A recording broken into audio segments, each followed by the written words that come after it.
வணக்கம் மக்களே, நீங்க பாரு கேட்கறது முக்கிய கம்பெனி. நாங்க host Daredevil born again episode 9 season 1 finale ஃபைனலாக நடந்து முடிஞ்சிருச்சு. தக்காளி என்னடா பண்ணி வச்சிருக்கீங்க? எபிசோட்ல சம்பவம் இல்லை, சம்பவம் தான் எபிசோடுங்கிற மாதிரி வெறித்தனம் பண்ணியிருக்காங்க. ஒரு பக்கம் டேடபிள் பனிஷர் போட்டு பொழக்கிறா போல, இந்த பக்கம் கிங் பின் தர்பூசணியை நசுக்கிற மாதிரி நசுக்கி தூக்கி போட்டிருக்காருங்க. சத்தியமா சொல்றேன், டிஸ்னி பிளஸ்ல அதுவும் டிஸ்னி மேற்பார்வையில் இப்படி சம்பவம் நடக்கும் நான் எதிரே பார்க்கல. ஃபர்ஸ்ட் ஹாஃப் முடிஞ்சு இன்டர்வல் விட்ற மாதிரி ஒரு வேற லெவல் பேங்கரான இன்டர்வல் விட்டுருக்காங்க. அடுத்த சீசன் இப்போதான் ஷூட்டிங் போயிட்டு இருக்கு, அடுத்த வருஷம் தான் வரப்போகுது. அது வரைக்கும் காத்துட்டு இருக்க முடியாதுங்கிற மாதிரி வெயிட் பண்ண வச்சுட்டாங்க. தரமான எபிசோட், டைம் இருக்கவங்க மறக்காம செக் பண்ணி பாருங்க. பியூர் R-rated எபிசோட் மைண்டில் வச்சுக்கோங்க. Break down ஆரம்பிச்சிருவோமா? ஓப்பனிங் நம்ம புல்சை பாயிண்ட் எக்ஸ்டர் வந்து பார்த்தீங்கன்னா கிங் பின்னை எப்படி சுட்டாருன்னு சொல்லி அவருடைய பாயிண்ட் ஆஃப் வியூ காமிக்கிறாங்க. அண்ட் அவர் எப்படி இங்கே வந்தார், எதுக்காக ஃபாகியை கொன்னார், அதுக்கான ஒரு சின்ன ஃப்ளாஷ்பேக் ப்ளே ஆகுது. ஒரு வருஷத்துக்கு முன்னாடி வெனஸா டேரக்டாக இந்த பக்கம் நம்ம பாயிண்ட் எக்ஸ்டரை வெளியில் எடுத்திருக்கான். அவன் ஜெயிலுக்கெலாம் போகலைங்க. இந்த இடத்த பார்த்தீங்கன்னா முதலுக்கு ஒரு மென்டல் அசைலமாக தான் இருக்குது. அங்கே தான் பாயிண்ட் எக்ஸ்டருக்கு மருந்தெல்லாம் கொடுத்து அவன் மைண்ட் வாஷ் பண்ணி வச்சுருந்துருக்காங்க. பட் வெனஸா உள்ளே பூந்து அவனை வெளில எடுத்திருக்கான். எதுக்குன்னா, கிங் பின் இல்லாத சமயத்தில் இப்போதைக்கு வெனஸா தான் டெக்னிக்கலாக இந்த ரெட் ஹுக் மூலியமாக ஏகப்பட்ட மில்லியன்ஸ் ஆஃப் டாலர்ஸாக கைமாற்றிட்டு இருக்கான். ரெட் ஹுக் போர்ட் வந்து பார்த்தீங்கன்னா ஒரு ஃப்ரீ போர்ட்டு. அதுக்குள்ளே வர போகிற பொருட்களுக்கு எதுக்குமே டாக்ஸஸ் கிடையாது.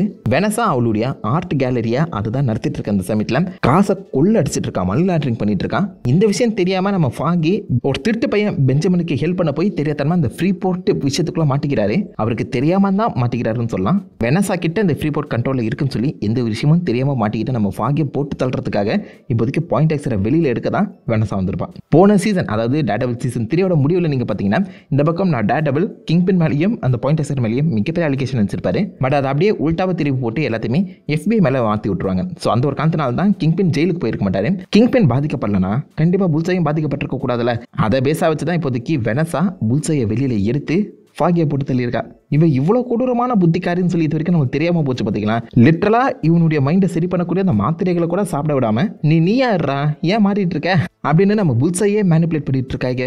பயங்கரமான சதிகாரியா இருப்பா போலனா இவ கொய்யால கிங் பின்னுக்கு ஏற்ற ஜோடி தான். ஸோ அதுக்கப்புறம் தான் ஃபாகி இறந்துருப்பாரு. And we are in present timeline. So இந்த சமயத்தில் ஆப்வியஸாக நம்ம கிங் பின்னை போட்டு தள்ளுறதுக்காக பாயிண்ட் சார் வந்திருப்பாரு. அந்த புல்லட்டை குறுக்க அந்த கௌஷிக் வந்தாங்கிற மாதிரி தேவையில்லாமல் டேடபிள் உள்ள புந்து வாங்கியிருப்பாரு. ஏன்? பட் எப்படி பார்த்தாலும் அந்த அவுட்கம்ங்கிறது டெக்னிக்கலாக கிங் பின்னுக்கு தான் சப்போர்ட்டிவாக அமையும். இப்போ சப்போஸ் கிங் பின்னை இந்த மாதிரி பாயிண்ட் ஆக்சர் சுட்டுறதாலும் கிங் பின் செத்துருக்க மாட்டாரு. ஆனால் விஜிலாண்டிஸ் இந்த மாதிரி படுமோசமாக மேயரே எதுக்கு வந்துட்டாங்கன்னு சொல்லி ஒரு பயங்கரமான மார்ஷல் லாங்கிறது உடனடியாக நடத்தப்பட்டிருக்கும். ஆனால் அந்த ஷூட்டிங்கை மேன் மடாக் இப்போதைக்கு தான் உடம்புல வாங்கி இந்த மார்ஷல் லாங்கிற ஒரு விஷயம் நடக்க விடாத மாதிரி கொஞ்சம் தள்ளி போட்டிருக்காரு. ஆனால் டெக்னிக்கலாக பார்க்கும்போது ரெண்டுத்தோட அவுட்கமும் ஒன்றா தான் இருக்குது. அந்த சமயத்தில் கிங் பின் இந்த ஷூட்டிங்கை வாங்கியிருக்கலாம். இந்த டேட்டபிள் ஃபுல் ஃபார்ம்லேயாவது இருந்திருப்பாரு, மிஸ் ஆயிடுச்சு. டேட்டபிள் இப்போதைக்கு ஹாஸ்பிட்டலில் கொண்டு பேசிட்டு இருப்பாங்க. ஹாஸ்பிட்டலில் முறை இந்த பக்கம் டேடபிள் கண் முழிச்சிட்டு கேரட் அப்படிங்கிற வார்த்தையை தான் சொல்லியிருப்பாரு. இது கேட்டோன்னே ஹெதருக்கு 10 எரிஞ்சிட்டு வரும். அவர் கேரன் சொல்லி கூப்பிட்டதுக்கான காரணம் ஆப்வியஸாக அந்த பக்கம் ஃபாகி பற்றின ஒரு உண்மை மறைக்கப்பட்டிருக்கு. அதை தெரிஞ்சுக்கிறதுக்காக தான் அவர் டக்குன்னு கேரன் சொல்லியிருப்பாரு. பட் இந்த விஷயத்த நம்ம ஹெதருக்கு சொல்லி புரிய வைக்க முடியாதுல. அவன் ஓரமாக உட்காந்து அழுதுட்டு இருக்கேன். கேஸ்டன் முன்னாடி வருவாங்க. கேஸ்டன் கிட்ட ஃபாகி கடைசியாக ஒரு கேஸ் வந்து ஹேண்டில் பண்ணிட்டு இருந்தான். அதை பற்றின ஃபைல் டீட்டெயில்ஸ் முழுசாக எனக்கு வேணும் அப்படின்னு சொல்லி கேட்டுட்டு இருப்பா. அது மட்டும் இல்லாமல் உடனே போய் இதை நான் தடுக்க போகிறேன் அப்படின்னு அந்த பெட்லேருந்து எஸ்கேப் ஆக ட்ரை பண்ணுவார். கேஸ்டன் தான் கொஞ்சம் நீ ரெஸ்டரா அப்படின்னு சொல்லி அங்கே பட்டுக்க வச்சிருப்பான். இது எல்லாத்தையுமே ஹெதர் வந்து பார்த்தீங்கன்னா ஒரு ஓரமாக உட்காந்து அழுதுகிட்டே கேட்டிருக்க மாதிரி இருக்கும். எனக்கு முன்னாடி எபிசோட்லேயே நீங்கள் பார்த்துருக்கலாம். மேன் மடாக் கொஞ்சமாக இந்த பக்கம் நம்ம ஹெதரை ஒதுக்கி வச்சு வேலை தான் முக்கியம்னு சொல்லி இப்போ திரும்பிட்டு இருக்காரு. அது மட்டும் இல்லாமல் கிங் பின்னுக்கு நீ ஹெல்ப் பண்ணக்கூடாது, அவன் உன்னை வச்சு என்ன தேடி வருவான் அப்படிங்கிறதையுமே சொல்லி ஹெதர் மேலே ஒரு கடுப்போடு தான் கிளம்பியிருப்பாரு. இப்போ வேற கேரன் சொல்லிட்டாரா, இதை வச்சு கண்டிப்பாக அடுத்த சீசனில் நம்ம ஹெதர் இந்த பக்கம் டேடபிளை பிரேக்கப் பண்ணுறதுக்கான வாய்ப்புகள் இருக்கு. 10வது கோரிக்கை ஹெதர் தன் கண் பார்வையிலே இருக்கணும், மேன் மடாக்கை பற்றின எல்லா டீட்டெயில்ஸும் கிடைக்கணும்னு சொல்லி இந்த பக்கம் நம்ம கிங் பின் ஹெதரை தன்னுடைய மென்டல் ஹெல்த் ஆர்கனைசேஷன் டிபார்ட்மெண்ட்டோட ஹெட்டாகவே மாற்றிருக்காரு. தன் கண் பார்வையிலே இருக்குன்னு சொல்லி கூப்பிட்டு ஹையரும் வேற பண்ணியிருக்காரு. இந்த விஷயம் கண்டிப்பாக நம்ம மேன் மடாக்கு பிடிக்க போகிறதில்ல. ஸோ ஹெதர் மேன் மடாக்கார அந்த பிரேக்கப் உறுதி. ஆப்போசிட்டில் இந்த ஷூட்டிங் நடந்துட்டு இருக்கும்போது இந்த பக்கம் கிங் பின் தன்னுடைய இந்த கோட்டை கழிச்சு வச்சிருப்பாரு. ஜஸ்ட்டில் முழுக்கவே ரத்தமாக இருக்கும். இந்த லுக் எக்ஸாக்டாக மியூஸோட அந்த லுக்கை ரெப்ளிகேட் பண்ணுற மாதிரி தான் எனக்கு ஃபீல் ஆகுது. அவன் எடுக்கிற முடிவு நம்ம சாதகமாக தான் இருக்கு அப்படின்னு சொல்லி கிங் பின் செம்ம ஹாப்பியாக இருப்பாரு. அது மட்டும் இல்லாமல் வெனஸா செஞ்ச எல்லா விஷயங்களுமே கிங் பின் தெரிய வந்திருக்கும். கிங் பின் நீ செய்கிறதாம நானும் செய்ய போகிறேன், நீ என்ன மில்லியன் கணக்கில் டீல் பண்ணிட்டு இருந்த, அந்த ரெட் ஹூக்கை நம்ம காம்ப்ளெக்ஸாக மாற்றி கோடி கணக்கில் காசு அள்ள போகிறோம், லாண்ட்ரிங் பண்ண போகிறோம் அப்படின்னு சொல்லி இந்த பக்கம் வெனஸாமன தன் காதலில் சொல்கிறாரு. பண்ணுறது பிக்காளித்தனா இல்லை காதல் வரையா? இதே ஆப்பர்ச்சுனிட்டியாக வச்சு அன்னைக்கு ராத்திரி இருக்க எல்லா விஜிலாண்டியும் நான் ஹண்ட் பண்ண போகிறேன். தன்னுடைய ஆன்டி விஜிலாண்டி டாஸ்க் ஃபோர்ஸை வச்சு அன்னைக்கு விஜிலாண்டியாக சுற்றுறவங்க எல்லாருமே போட்டு தள்ள போகிறோங்கிற ஒரு தாட்டில் இந்த பக்கம் தன் டாஸ்க் ஃபோர்ஸை அப்படியே நாய்க்களை கட்டிலேருந்து அவுட் விட்ட மாதிரி அவுட் விட்றாருங்க. எவ்வளோ பவர்ஃபுல்லான ஒரு ஃபோர்ஸ், என்ன நினச்சி செய்யலாம். அவங்கக்கிட்ட எல்லா அதிகாரமும் இருக்குது. அவங்கள தெருவில் சுத்த விட போகிறாராம். மாஸ்க்குன்னு அவனாவது போட்டு வந்தாலே அவனை போட்டு தள்ளுறது தான் இந்த பக்கம் டாஸ்க் ஃபோர்ஸோட வேலையாகவே இருக்கும்போது இது எதுவுமே நம்ம ஷீலாவுக்கு ஃபஸ்ட்டு பிடிக்கல. பட் ஷீலாவுமே லைட்டாக இந்த பக்கம் கிங் பின் மிரட்டுறமா தான் இருக்கேன். அது மட்டும் இல்லாமல் பக்கை கூப்பிட்டு இந்த மேட் மேடாக் என்னை காப்பாற்றுறதுக்காக உயிர் போடுறதான முன்னாடி ஓடி வந்தான். இப்போ அவன் உயிரோட இருக்கிறது பிரச்சனை இல்லை, ஆனால் செத்துட்டானா ஒரு விஜிலாண்டி நல்லவன் ஒருத்தனை கொண்டுட்டான் அப்படிங்கிற மாதிரி எல்லாரும் நினைப்பாங்க. விஜிலாண்டிஸ்க்கு எதிராக மக்களே திரும்புவாங்க. 10 விஜிலாண்டி சாவறதுக்கு பதிலாக ஒரு ஹீரோ சத்தா மக்களை ஈஸியாகவே ஏமாத்திடலாம் அப்படின்னு சொல்லி ஒரு கொடூரமான ஐடியாவை கிங் பின் போடுறாரு. அண்ட் கிங் பினுக்கு தெரியும் மேன் மேடாக் தான் டேர்டெவில்னு. டேர்டெவில் விஜிலாண்டியை கொள்றது பிரச்சனை இல்லை, ஆனால் மேன் மேடாக் ஹீரோவை கொண்டா மக்கள் இந்த மாதிரி விஜிலாண்டிஸால் நடந்த சண்டையில் ஒருத்தர் சாதாரணமாக செத்து போயிட்டானே அப்படிங்கிற ஒரு இறக்கத்திலேயே விஜிலாண்டிஸ் மேலே இன்னும் அதிகமாக கோவப்படுவாங்க. அண்ட் இது நம்ம கிங் பின்னோட ஐடியாலஜி, அவருடைய அஜெண்டாவை திணிக்கிறதுக்கு ரொம்ப ஹெல்ப்ஃபுல்லாக இருக்கும். இதை புரிஞ்சுக்கிட்டு நம்ம பக்கு இப்போதைக்கு மேன் மேடாக்கை போட்டு தள்ளுறதுக்காக போயிட்டு இருக்காரு. இந்த சமயத்தில் கமிஷனர் கேலா வந்து பார்த்தீங்கன்னா ஷீலாவை பார்த்து இவன் ரொம்ப எல்லா மாரி போயிட்டு இருக்கான், இதுக்கப்புறம் என்னால் பொறுத்துட்டு இருக்க முடியாது, நாளைக்கு காலையிலே ஆல்பனி போய் அங்கே இருக்க கவர்னரை மீட் பண்ணி இவனுடைய பதவியை பிடுங்கி காமிக்கிறேன் பார், அதுக்கு ஏதாவது எவிடன்ஸ் தேவைப்பட உன்னை நான் கூப்பிடுவேன், மறக்காம ஏதாவது இன்ஃபர்மேஷன் கொடுக்குறேன் அப்படின்னு சொல்லி கேட்க ஷீலா அங்கே அக்செப்ட் பண்ணுற மாதிரி தான் இருக்குது. ஆனால் பேக்ரவுண்டில் போய் கமிஷனர் கேல சொன்ன எல்லா விஷயங்களுமே ரெக்கார்ட் பண்ணி அவனை பச்சையாக போட்டு கொடுத்துருவா கிங் பின் கிட்ட. அண்ட் ஷீலா இப்படி மாட்டி விட்டோமேன்னு சொல்லி வருத்தப்பட்டு அழவும் செஞ்சிருப்பான். ஏன்னா she is not in control. இப்போதைக்கு எல்லாருமே மேயர் ஃபிஸ்க்கு கீழே வேலை செய்யலை, கிங் பின் கீழே வேலை செஞ்சுட்ருக்காங்க. அண்ட் அவங்க எல்லாருமே பயத்தில் வேலை செஞ்சுட்ருக்காங்க. புரியுதா? கமிஷனர் கேலவை கிங் பின்கிட்ட கூட்டிகிட்டு போகவா இருந்த லியூக் அந்த கேரக்டரும் ஜஸ்ட் ட்ரைங் டு சர்வைவ் அப்படிங்கும்போது வார்த்தை சொல்லியிருப்பாரு. அதாவது வேறு வழியில் இதை நான் செஞ்சு தாங்கணும், இல்லை என்ன போட்டு தள்ளுவாங்க அப்படிங்கிற மாதிரி தான் அவங்க பேசியிருப்பாங்க. ஒரு பயத்தை வச்சு கிங் பின் சுற்றி இருக்கவங்கள கண்ட்ரோல் பண்ணிட்டு இருக்காரு. காமிக்லேயும் அந்த மாதிரி தான் கிங் பின் பயங்கரமான ஒரு ஆள், அதை சூப்பராகவே ப்ரெசென்ட் பண்ணியிருக்காங்க. இந்த பக்கம் நம்ம பக்கம் வந்து பார்த்தீங்கன்னா மேன் மேடாக்கை கொல்ல வரேன். அவன் 10 அடி தூரத்தில் வரும்போதே மேட்டை அசால்ட்டாக கண்டுபிடிச்சி எஸ்கேப் ஆயிடுறாரு. எஸ்கேப் ஆகிற அந்த சமயத்தில் கரண்ட் வேற போயிடுது. டோட்டல் பிளாக் அவுட்டுங்கிறது நடக்குது. இதை நடத்துனது யாருன்னு நினைக்கிறீங்க? தலைவன் கிங் பின் தான். பிளாக் அவுட் நடந்த அந்த சமயத்தில் தெருவில் இருக்க எல்லாருமே இப்போதைக்கு இறங்கி சண்டை போட ஆரம்பிக்கிறாங்க. ப்ளஸ் ஆன்டி விஜிலரி டாஸ்க் ஃபோர்ஸும் அவங்களுடைய அந்த பயங்கரமான பவரை வெளில காட்ட ட்ரை பண்ணுறாங்க. கிட்டத்தட்ட ஒரு ரெவல்யூஷன் இல்லைனா ஒரு மாப் மென்டாலிட்டியை அங்கே பிரேக் ஆகுதுன்னு சொல்லலாம். ஒரு சின்ன பையன் ஒருத்தன் தெரியாதனமாக அவனுக்கு தேவையான விஷயத்த இந்த மாதிரி கண்ணாடியை உடச்சி ஆட்டையை போட ட்ரை பண்ண அவங்ககிட்ட என்ன நடக்குது, ஏன் ஆட்டையை போடுற அப்படிங்கிற ஒரு வார்த்தை கூட கேட்காம பட்டுன்னு சுட்டு கொண்டுடுறாங்க. அவன் சின்ன பையங்க, டீனேஜர், அவனை சுட்டு கொண்டுட்டு இவன் சின்ன பையன்லாம் கிடையாது அப்படின்னு சொல்லி மாஸ்க்கை இழுத்து போட்டுட்டு ஒரு மாஸ்க்கு விட்டுலான்ட்டி ஆனால் தான் போட்டு தரணும் அப்படின்னு கதையை மாற்றி எழுதிடுவாங்க. அண்ட் அந்த மாஸ்க்கை போடும்போது அது லைட்டாக நம்ம டேர்டெவில் சீசன் 1 வந்த மேட் மேடாக் அந்த மாஸ்க் மாதிரியே ஃபீல் ஆகலாம். ஏன்டா உனக்கு திருறதுக்கு வேறு டைமே கிடைக்கலையா? அது மட்டும் இல்லாமல் இந்த டோட்டல் பிளாக் அவுட்டுங்கிறது ஏகப்பட்ட ஸ்டார்ஸை வானத்தில் தெரிய வச்சிருக்கும். ஸோ வழக்கமாக இந்த சிட்டியில் நீங்கள் எட்டி பார்த்தீங்கன்னா அந்த லைட் பொல்யூஷன் காரணமாகவே ஸ்டார்ஸ் தெரியாது. ஆனால் இங்கே நீங்கள் பாருங்கள் நிறைய ஸ்டார்ஸ் அண்ட் மில்கி வேவே தெரியுது. அது ஒரு இன்ட்ரெஸ்டிங்கான குட்டி டீட்டெயிலாக சூப்பராக ஃபீல் ஆச்சுங்க. ஆனால் இப்படி ஒரு சிட்டி ஸ்கைலில் அவங்க காட்டும்போது அவெஞ்சர்ஸ் டவரை மட்டும் ஈஸியாக அழிச்சு போடுறாங்க. எங்கடா அவெஞ்சர்ஸ் டவர்? அதே இப்போதைக்கு சென்ட்ரியோட வாட்ச் டவராக தண்டர்போல்ட்ஸில் மாற்றிட்டு இருக்க அந்த சமயத்தில் அதையாச்சும் டீஸ் பண்ணியிருக்கலாம். எங்கேயுமே அவெஞ்சர்ஸ் டவரை கண்ணிலே காட்ட மாட்டேங்கிறாங்க. மேட் மேடாக் அந்த கலவரத்துக்குள்ளேயுமே எப்படியோ தான் வீட்டை கண்டுபிடிச்சு வந்துடுறாரு. உள்ள வரும்போது சிரிப்பாரு. ஏன்னா உள்ள ஒருத்தர் நின்றுட்டு இருக்கான். அது யாரும் அவருக்கு ஆல்ரெடி தெரிஞ்சிருக்கும். பனிஷர் என்னடா ஷேவ்லாம் பண்ணிட்டு வந்திருக்கேன் அப்படின்னு சொல்லி கேட்பாரு. ஆஃபீஸ் அவர் ஷேவ் பண்ணிவிட்டு ஆஃப்டர் ஷேவ் அந்த லோஷன் வேறு போட்டிருப்பாரா, அந்த ஸ்மெல்லை வச்சு தான் கண்டுபிடிச்சிருப்பான்னு நினைக்கிறேன். எனக்காக ஷேவ்லாம் பண்ணி அப்படின்னு சொல்லி கேட்பாரு. உனக்காக தான் சொல்லி பனிஷர் சொல்லியிருந்தாலும் அவன் ஷேவ் பண்ணது நம்ம கேரனுக்காக. ஹார்ட் பீட்டை வச்சு அந்த பக்கம் டேட்டாவில் கண்டுபிடிச்சிருப்பாரு. அந்த லைட்டாக நக்கலை சிரிப்பார். உன்னை காப்பாற்ற சொல்லி எனக்கு ஒரு கால் வந்துச்சு, அதுக்காக இங்கே வந்திருக்கேனே தவிர்த்து மற்றபடி உன் மேலே பாசம் கீசன்லாம் ஒரு மண்ணும் கிடையாது. என்னடா ட்ரெஸ் போட்டிருக்க, நைட் கவுன் மேனா நீ அப்படின்னு சொல்லி கலாச்சிட்டு இருக்க அந்த சமயத்தில் டேய் பேச்ச குறடா அவனுங்க வந்தாங்க போய் ரெடியாக போ அப்படின்னு டேட்டாவெலாம் அவருடைய மாஸ்க் அண்ட் சூட்டை போட ரெடியாக கிளம்புவார். ஆஃபீஸ் அந்த சூட்டை மொட்டை மாட்டில் தானே வச்சிருப்பாரு. அவர் போட்டுட்டு இருக்க அந்த சமயத்திலேயே கரெக்டாக இந்த பக்கம் டாஸ்க் ஃபோர்ஸ் லெட் பை கோல்நார்த் உள்ளே வந்துடுவாங்க. கோல்நார்த் செஸ்ட்டில் நீங்கள் பார்த்தீங்கன்னா அந்த ஸ்கல் சிம்பிள் இருக்கும். இப்போ புரியுதா யார் அந்த ஒயிட் டைகரை போட்டு தரலான்னு? கோல்நார்த் தான் அதுக்கு முக்கியமான காரணம். கதவை திறந்து வச்சுக்கிட்டே உள்ள இந்த பக்கம் 2 பேருமே ஒழிச்சிட்டு இருப்பாங்க. அண்ட் இந்த பக்கம் டாஸ்க் ஃபோர்ஸ் இங்கே வந்ததுக்கு முக்கிய காரணமே மேன் மேடாக்கை கொலை பண்ணுறதுக்கு தான். புரியுதா? டேர்டெவிலை பனிஷரை தேடி அவங்க வரல, மேன் மேடாக்கை கொலை பண்ண தான் வந்திருப்பாங்க. அதுக்கேண்டா இத்தனை பேர் கண்ணு தெரியாத கொலை பண்ண வரதுக்கு இத்தனை பேரா? ஒருவேளை கிங் பின் மேன் மேடாக் தான் டேர்டெவிலுங்கிற உண்மையான விஷயத்த சொல்லியிருப்பாரோ? இருக்கலாம். உள்ள வரதுக்காக கதவை திறந்து வச்சிருக்கேன். அமைதியாக எல்லாருமே இப்போதைக்கு உள்ள வர அங்கே ஒரு மிகப்பெரிய சண்டையை கிக் ஆஃப் ஆகுது. முக்கியமாக டேர்டெவில் வந்து பார்த்தீங்கன்னா கண்ணாடி உடச்சிட்டு உள்ள இறங்குவார். ஏன்னா இது மேட் மேடாக்கோட வீடுன்னு தெரிஞ்சுக்கிட்டு தான் டாஸ்க் ஃபோர்ஸ் வந்திருக்காங்க. டேர்டெவில் அவங்க எக்ஸ்பெக்ட் பண்ணல. ஸோ இங்கே இந்த டாஸ்க் ஃபோர்ஸ் இருக்காங்கன்னு தெரிஞ்சுக்கிட்டு டேர்டெவில் வந்திருக்காரு அப்படின்னு சொல்லி அந்த கதையை மாற்றி அமைக்க ட்ரை பண்ணுறாங்க. டேர்டெவில் ஒரு பக்கம் தன்னுடைய வித்தியை காமிச்சு எல்லாருமே போட்டு பொழந்து கட்ட நம்ம பனிஷர் பட்டுன்னு கண்ணை வச்சுக்கின்னு எல்லாருமே சுட்டு கொண்டுட்டு இருக்காருங்க. அல்டிமேட்டாக ரத்தம் தெரிய அந்த ஃபைட் இருந்துச்சு. இன்னொரு இன்ட்ரெஸ்டிங்கான டீட்டெயில், டேர்டெவில் அந்த சண்டையை மட்டும் ஃபாஸ்ட் மோஷனில் காமிச்சிருப்பாங்க. பனிஷரோட அந்த ஃபைட்டை ஸ்லோ மோஷனில் ப்ரெசென்ட் பண்ணியிருப்பாங்க. ஏன்னா டேர்டெவில் ஃபாஸ்ட் அண்ட் அஜைல், அதுவே பனிஷர் ஸ்லோ அண்ட் டேங்கியாக இருப்பார்ல. அதை வந்து ரெப்ளிகேட் பண்ணுறதுக்காக இருந்தாங்களோ என்னமோ, எப்படி பார்த்தாலும் அந்த ஃபைட்டுங்கிறது ரத்தம் தெரிக்கிற மாதிரி தரமாக இருந்துச்சு. ஃபைனலாக கோல்நார்த்தை கைப்பிடியில் ஹோல்ட் பண்ணி வச்சு அவருடைய இந்த புல்லட் கேசிங்கை பார்த்த உடனே பனிச்சருக்கும் புரிஞ்சு போச்சு, இவன் தான் ஒயிட் டேகரை கொண்டான்னு. டேர்டெவில் கையில் அந்த புல்லட் கேசிங் வச்சு ஏன்டா கொண்டேன் அப்படின்னு சொல்லி கேட்க, எனக்கு தோன்றதை நான் செஞ்சேன்டா, எனக்கு கொள்றதுனா கொண்டுக்கேன், ஆனால் நான் என் மக்களோட நின்னேன் அப்படின்னு சொல்லி ஓவராக பேசுவான். கொஞ்ச நேரம் ஒரு கனப்பொழுதில் இந்த பக்கம் நம்ம டேர்டெவில் கிட்டத்தட்ட கோல்நார்த்தை கொலை பண்ண போயிட்டாரு. பட் மைண்டில் ஃபாகியோட அந்த முகம் வந்து அவரை தடுக்க, அவரை வேணாம் அப்படின்னு சொல்லி யூ ஆர் நாட் வர்த் இட்னு சொல்லி அங்கே கிளம்ப ஃப்ராங்க் பட்டுன்னு கையில் கன் எடுத்து சுட ரெடி ஆகிடுவாருங்க. அவனுக்கு மேலே நான் இவனை சுடட்டா அப்படின்னு சொல்லி பட்டுன்னு பக்கத்தில் இருக்கணும்னு சுட்டுருவாரு. ஏன்டா இத்தனை பேரை கொன்ன பண்ணி சார், ஒருத்தனை கொன்னா என்னடா இது? 2 பேருக்குலையுமே ஒரு சின்ன சண்டையை கிளப்பி விட அந்த சமயத்தில் டேர்டெவில் வெடிகுண்டு போட்டாங்கடா, ஓடுகிறா ஓடுகிறா அப்படின்னு சொல்லி 2 பேருமே அங்கிருந்து தப்பிச்சு எஸ்கேப் ஆகிடுவாங்க. பனிஷராக இந்த பக்கம் டேர்டெவில் தன்னுடைய அந்த ஸ்விங் மூலியமாக ஹோல்ட் பண்ணி பத்திரமா ஒரு கார் மேலே லேண்ட் பண்ணி விட்டுருவாரு. அந்த கார் என்னடா பாவம் பண்ணான், இப்போ தான் புது காரை எடுத்து வந்திருப்பான் போல, காரை அடித்து உடச்சி நொறுக்கி வச்சிருக்கீங்க. அண்ட் அவங்க போட்டு அந்த வெடிகுண்டு மேட்மண்ட கடை மொத்த அப்பார்ட்மெண்ட்டையுமே தூசி தொகலாம் மாற்றிடுது. ஸோ டெக்னிக்கலாக அங்கே மாட்டிட்டு இருந்த கோல்நார்த்துமே இந்த சமயத்தில் செத்துருப்பான் தான் தோணுது. வெடிகுண்டு போட்டு ஆன்டி விஜிலன்டி டாஸ்க் ஃபோர்ஸோட மொத்த எவிடன்ஸுமே அழிச்சிருக்காங்க தான் சொல்லுவேன். பட் இந்த சமயத்தில் நம்ம பனிஷர் அங்கேருந்து கிளம்புறதுக்கு முன்னாடி கோல்நார்த்தோட அந்த வாக்கி டாக்கி எடுத்துகிட்டு போயிருப்பாரு. ஸோ டாஸ்க் ஃபோர்ஸ் என்ன மாதிரி அவங்களுக்குள்ள பேசிக்கிறாங்க அப்படிங்கிறத ட்ராக் பண்ணுறதுக்காக. பனிஷரே நீ ரொம்ப மோசமானவன்டா அப்படின்னு சொல்லி 2 பேருமே பேசி நடந்துட்டு இருக்கும்போது தான் கரெக்டாக கேரன் உள்ளே வந்து லிஃப்ட் வேணுமாப்பா அப்படின்னு சொல்லி கேட்டு 2 பேருமே அங்கேருந்து கூட்டு போய் பனிஷரோட அந்த ஏரியாவில் இப்போதைக்கு சேஃபாக மறைச்சிருப்பாங்க. பனிஷர் அவருடைய இந்த ஊன்ஸ் எல்லாத்துக்குமே தையல் போட்டுட்ருக்கேன். கேரன் நம்ம டேர்டெவிலோட அந்த காயங்களுக்கு தையல் போட்டுட்ருப்பான். கேரன் திரும்ப வந்தது நம்ம டேர்டெவிலுக்கு சந்தோஷமாக இருந்தாலும் ஃப்ராங்க்கு கூட அடிக்கடி பேசுவா நீ அப்படின்னு சொல்லி கொஞ்சம் பொறாமப்படவும் செய்கிறாரு.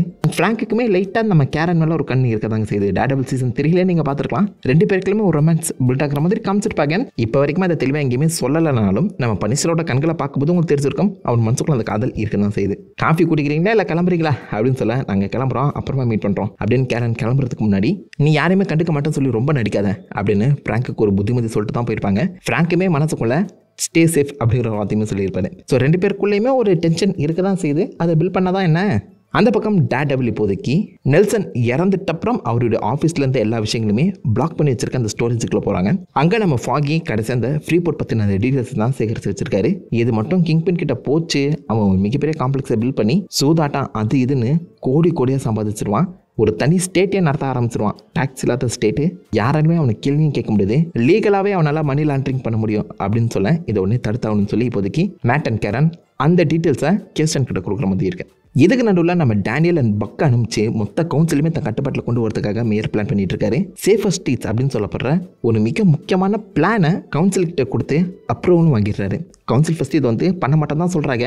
பட் டேனியல் ஒவ்வொரு கவுன்சில் மெம்பர்ஸை பற்றின பல டீட்டெயில்ஸ், அதுவும் யாருக்கும் தெரியாத இல்லீகல் டீட்டெயில்ஸ் வந்து பார்த்தீங்கன்னா கலெக்ட் பண்ணி வச்சு மிரட்டுறான். டைரெக்டாகவே மிரட்டி மேயர் ஃபிஸ்கோட அந்த சேஃபஸ்ட் ஸ்ட்ரீட் இனிஷியேட்டிவை அக்செப்ட் பண்ண வச்சிடறான். ஃபர்ஸ்ட் டேனியலோட அந்த போஸ்டரை பாருங்க, ஒரு ஸ்கூல் பையன் மாதிரி டக்கின்லாம் பண்ணிக்கிட்டு காலர் பட்டன்லாம் போட்டுக்கிட்டு அமைதியாக இருந்தவன் இப்போ ஃபைனல் இயர் ஸ்டூடெண்ட் மாதிரி எல்லா பட்டனுமே கழட்டி விட்டு ரவுடி மாதிரி சுற்றான். பவர் வந்தால் அது எல்லாருமே எப்படி மாற்றுதுங்கிறதுக்கு பெஸ்ட் எக்ஸாம்பிள் டேனியல் தான். பயங்கரமாக மிரட்டுறாங்க, சிரிச்சுக்கிட்டே மிரட்டுறாங்க. அவன் பனிஷர் அந்த பக்கம் கோல்நார்த்தோட அந்த வாக்கி டாக்கியை கொண்டு வந்துருப்பார்ல, ஸோ அதில் ரெட் ஹுக்கில் இப்போதைக்கு எல்லாருமே ஒன்றா சேருங்க, டாஸ்க் ஃபோர்ஸ் அங்கே மீட்டிங் போடுங்க அப்படின்னு ஒரு சின்ன இன்ஃபர்மேஷன் கொடுக்க, இவங்க எல்லாருமே அங்கே தான் இருக்கீங்களா, மொத்தமாக போட்டு தள்ளிடலாம் அப்படின்னு சொல்லி பனிஷர் கையில் கன்னோட அங்கே கிளம்பி போவார். பட் இது டெக்னிக்கலாக பனிஷர் அங்கே வர வைக்கிறதுக்கான ஒரு பிளான் தான். அவங்களுக்கு எல்லாருக்குமே தெரிஞ்சிருக்கு கோல்நார்த்தோட அந்த வாக்கி டாக்கி பனிஷர்கிட்ட இருக்குன்னு. ஸோ அதை வச்சு பிளான் பண்ணி பனிஷர் அங்கே வர வச்சிருக்காங்க. பனிஷர் இறங்கி அங்கே சுற்றி இருக்கவங்க எல்லாருமே பட்டுன்னு சுட்டுக்கொள்ள ஆரம்பிப்பார். பட் அங்கே இருக்கவங்க நினச்சிருந்தா ஒரிஜினல் கண்ணை வச்சு சுட்டுருக்கலாம், பட் நான் லீத்தல் ட்ரம்ஸ் மட்டும் தான் யூஸ் பண்ணணும் அப்படின்னு சொல்லி பனிஷரை பிடிக்கிறதுல தான் குறியாக இருந்திருக்காங்க. அகைன் ரத்தம் பறகுது, கட்ட தெரியுது, கூவார்த்துருவான் சாலா அப்படிங்கிற மாதிரி நிஜமான அந்த விஷயத்தெல்லாம் பண்ணிட்டு இருக்காரு இந்த பக்கம் பனிஷர். பயங்கரமான சண்டை. பட் எப்படியோ பனிஷரை கட்டி போட்டுடுறாங்க, தங்களுடைய கண்ட்ரோலில் எடுத்துடுறாங்க. ஸோ பனிஷரை உட்கார வச்சு அவன் எழுச்சி வந்துடக்கூடாதுன்னு சொல்லி பல கட்டுகளை போட்டு பவல் அவன் முன்னாடி உட்காந்து, நாங்கள் வர்ற சட்டையில் பாரு எல்லாருக்கிட்டையுமே ஸ்கல் தான் இருக்குது, நாங்கள் எல்லாருமே உன்னை பார்த்து இன்ஸ்பயர் ஆனவங்கடா, உன்னை மாதிரியே வரணும்னு நினைக்கிறோம், அதையும் உனக்கு புரிய மாட்டேங்குது அப்படின்னு சொல்லி கேட்க பனிஷர், என்னை பார்த்து இன்ஸ்பயர் ஆனியா, என்னை பற்றி என்னடா தெரியும் உனக்கு, என் வழியில் பாதி வழியை நீங்கள் அனுபவிச்சிருப்பீங்களா, உங்கள் கூட நான் சண்டை போடுறதுக்கு பதிலாக இந்தியன் 2 10 தடவை பார்த்துருவோண்டா அப்படின்னு ஓப்பனாகவே சவால் விடுறாரு. அவ்வளோ கேவலமானவங்களாடா நாங்கள் அப்படின்னு சொல்லி பட்டுன்னு இறங்கி இந்த பக்கம் நம்ம பஞ்சரை போட்டு பொழந்து கட்டுறாங்க. இதுக்கு அப்படியே ஆப்போசிட்டில் கமிஷனர் கேலோவை கிங்பின் அவங்க டாஸ்க் ஃபோர்ஸ் முன்னாடி வச்சு சம்பவம் செய்வார். ஏன்னா கமிஷனர் கேலோ தான் இப்போதைக்கு இவங்க எல்லாருக்குமே இடையூறாக வந்து நிற்கிறாரு.